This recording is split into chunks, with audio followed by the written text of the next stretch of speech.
వరంగల్లో మా ప్రతినిధి కేకే సిద్ధంగా ఉన్నారు అక్కడ డీటెయిల్స్ అందించేందుకు. సో కేకే, పోలింగ్ అయితే ముగిసింది, కౌంటింగ్ ప్రక్రియ స్టార్ట్ కాబోతున్న నేపథ్యంలో ఎప్పటి వరకు రిజల్ట్ తెలిసే అవకాశాలు కనిపిస్తున్నాయి?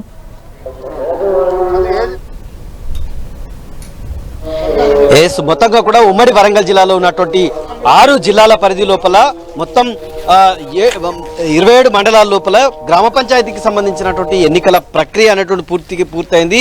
ఉదయం 7 గంటలకు సరిగ్గా ప్రారంభమైనటువంటి పోలింగ్ ప్రక్రియ 1 గంటకి ఎవరైతే పోలింగ్ స్టేషన్ ఆవరణలో ఉన్నారో పోలింగ్ స్టేషన్ ఆవరణలో ఉన్న వాళ్ళందరికీ కూడా ఓటు హక్కు వేసేందుకు అవకాశం కల్పించినటువంటి పరిస్థితి మనకు కనిపిస్తుంది. మొత్తం ఇప్పటివరకు అంటే దాదాపు 83.2% పోలింగ్ శాతం నమోదైనట్టు అధికారులు ఇప్పటికి అంచనా వేస్తున్నారు. అందులో అంటే ఎవరెవరైతే పోలింగ్ కేంద్రంలో ఉన్నారో వాళ్ళందరికీ సంబంధించి ఓటు హక్కు ఓటు వేసుకునేందుకు వెసులుబాటు కల్పించారు.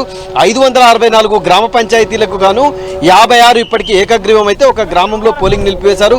మొత్తం 507 గ్రామ పంచాయతీలకు పోలింగ్ ప్రక్రియ అనేటువంటిది సరిగ్గా 1 గంటకు పూర్తయినటువంటి పరిస్థితి ఉంది.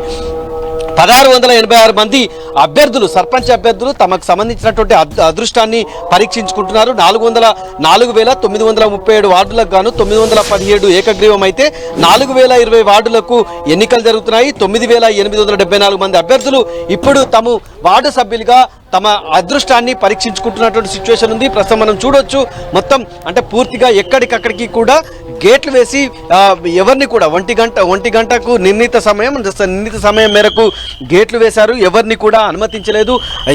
ఎలక్షన్కి సంబంధించినటువంటి ఏజెంట్లు ఎవరైతే ఉన్నారో పోలింగ్ సంబంధించినటువంటి ఏజెంట్లను కూడా లోపల ఉంచి మొత్తం అంటే ఓటర్లంతా కూడా తమ ఓటు హక్కు వినియోగించుకున్న తర్వాత అక్కడ ఉన్నటువంటి పార్టీల అభ్యర్థులు ఎవరు సర్పంచ్ అభ్యర్థులు వార్డు సభ్యులకు సంబంధించినటువంటి అభ్యర్థులంతా కూడా వాళ్ళని చూపించిన తర్వాత మొత్తంగా కూడా బ్యాలెట్ బాక్స్లన్నీ కూడా సీల్ చేసేటువంటి ప్రక్రియ మరొక 1 అవర్లో పూర్తయ్యేటువంటి అవకాశం ఉంది.